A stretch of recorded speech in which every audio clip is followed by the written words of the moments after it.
All right, boys, Merry Christmas. It definitely feels good to be back. And I've been meaning to make this video here for a while now. Or I guess not a while, like a couple weeks, but whatever. So I went through one of the hardest times of my life last month. Like last November was, I was gonna say one of, but no, it was like the hardest month of my life. So I go through a breakup. I lose my car that's worth $20,000. Not gonna get into it. You can I think I posted a video a couple videos ago talking about it. And then I get mold poisoning. I get scammed by a couple different companies, lose thousands of dollars there. And then what else happens? My biggest form of marketing that was making me about 20K a month before just suddenly stopped working or it stopped being nearly as effective. So my business was going down as well. And then some more things happened, which I don't want to get too into because I don't want to make anyone look bad. But needless to say, it was a very challenging month. But now it's like looking back at the past month, 6 weeks since that happened, I've made probably the most progress I've made in my entire life. And it's all because I went through that hard time and it was like, that happened to me, even though it felt like fucking shit, I used it as like a good thing.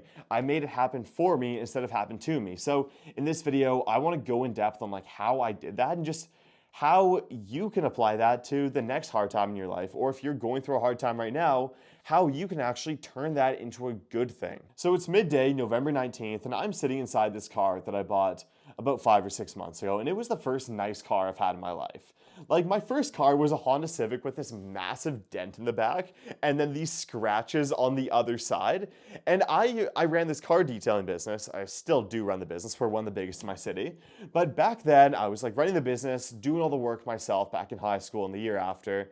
And then I was doing all the work in that Honda Civic. Bro, whenever I went to a customer's house to detail their car, I parked like a block away. And whenever a customer was like, oh, you can just park in my driveway, or there's a spot in front of the house, I was like, and then made up some excuse to just park away from it. Like, I was so embarrassed of like my customers seeing me in this car with like a massive dent.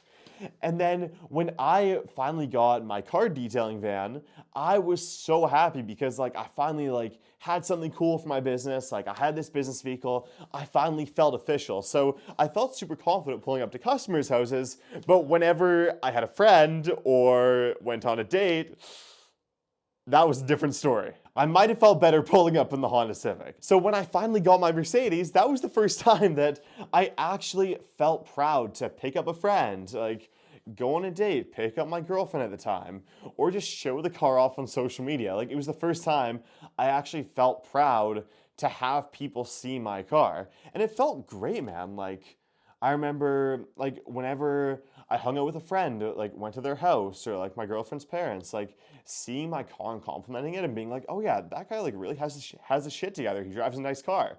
Bro, that felt great. Like I'm not gonna lie. Or like whenever I pulled up to a customer's house, like I could tell they were kind of impressed. I drove a cool car. But I found out something very devastating on about November 17th or 18th. There was a knocking noise coming from my car. And if you know anything about cars, you know a car shouldn't be knocking only after about 6 months of owning it. So let's just say there were some issues that I was not informed of when I first got the car. And I found out that I lost my car that was worth about $20,000. So I'm sitting in that car that I just lost, probably the most expensive thing that I've ever owned, beside my girlfriend at the time, who the day before I just lost as well. I'm sitting in the car being like, fuck me. I just lost what was probably the most important material possession in my life and one of the most important people in my life. To be 100% real with you, bro, I felt completely hopeless. I was like, what the fuck is God trying to teach me here? Like, I don't even know. Am I ever even gonna get out of this situation? Like, is this gonna end? Am I just like cooked forever? Do I have to give up my goals? Like, I felt like I was back at square one, or like in an even worse position than I was in before. I did not know what to do. So that was the point where me and my girlfriend at the time were chatting. We kind of like finalized our breakup. She gets out the car, steps into her car, drives away. I drive away as well. I'm driving home. For the whole time, I'm just completely spaced out. It's like I'm not even feeling any pain. I just feel numb to the emotions. Like at the same time, like I feel like shit. I feel hopeless, but then I can't really feel it, if that makes sense. It's like when you break a bone, or like right after you get like a really bad cut or an injury. You can feel it, but at the same time, like it feels like the worst thing ever, but at the same time, you just can't feel it at all. That was like the exact position that I was in at the moment.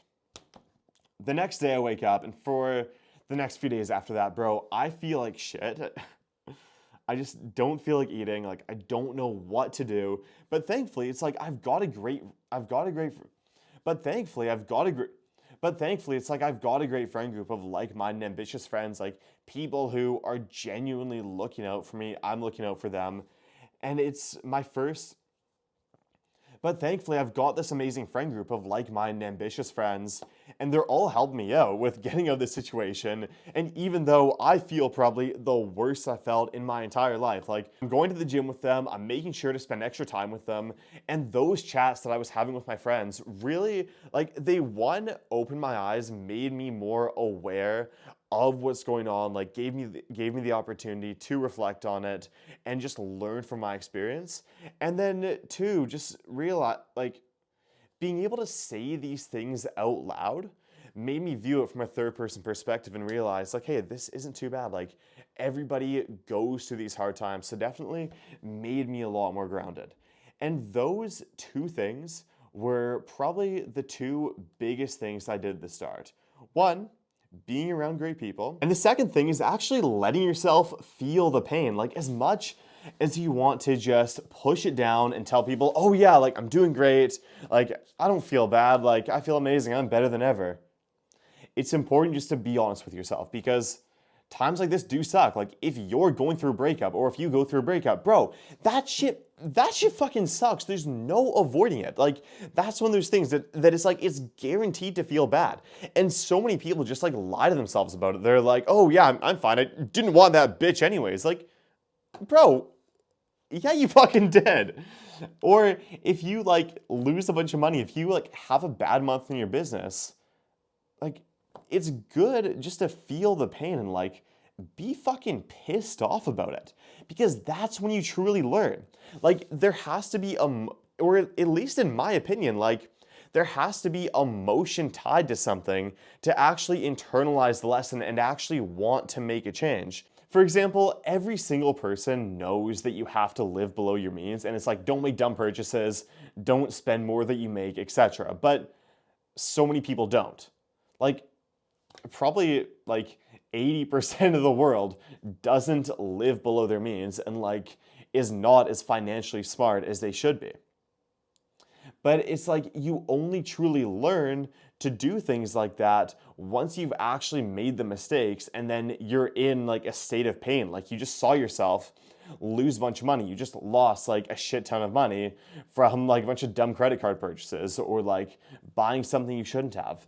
And then when you get that oh shit moment and actually like feel bad about it and feel some kind of pain, that's when you truly learn, and that's when you make a change. An amazing piece of advice that one of my friends actually gave me was like, at the start of your day, for the first like 30 minutes, or maybe not 30 minutes, like even just your first 5-10 minutes, like sit down with no phone, and then let yourself feel whenever you need to feel. And in a very counterintuitive way, the more that you let yourself feel, the faster and better you're able to push through whatever situation you're going through. So the third thing, it's a couple days after my breakup, the car, like all this stuff happened. I'm on a call with my mentor. I'm telling him about this. And then he asked me a question that quite honestly really stung. How close how close are you to your ideal self on a scale of 1 to 10? My first answer was, "Oh, I'm about like a 7 or an 8." Like I've I've grown a lot. I've done a lot with my life. I'm pretty close to my ideal self, but my intuition was telling me something different. Fuck no, you aren't. You're like a 2 or a 3. You're nowhere close to being your ideal self. You're nowhere close to the best version of you. And that really stung because I realized like how I have not done shit with my life. How far I am from being the man I need to be and being the man that I know I'm capable of. And then he asked me another question. If you're not your best self yet, what do you have to do to become that person? And then my first answer to that was, okay, to define how I can become my ideal self, first I have to define like who my ideal self or my best self, I think that's a better word for it, my best self even is. So that was something I really started to think about. Who is my best self? How does my best self respond to situations? What does he do day to day? What kind of traits does he have? Etc. And then I started to think about what I have to do to become that person.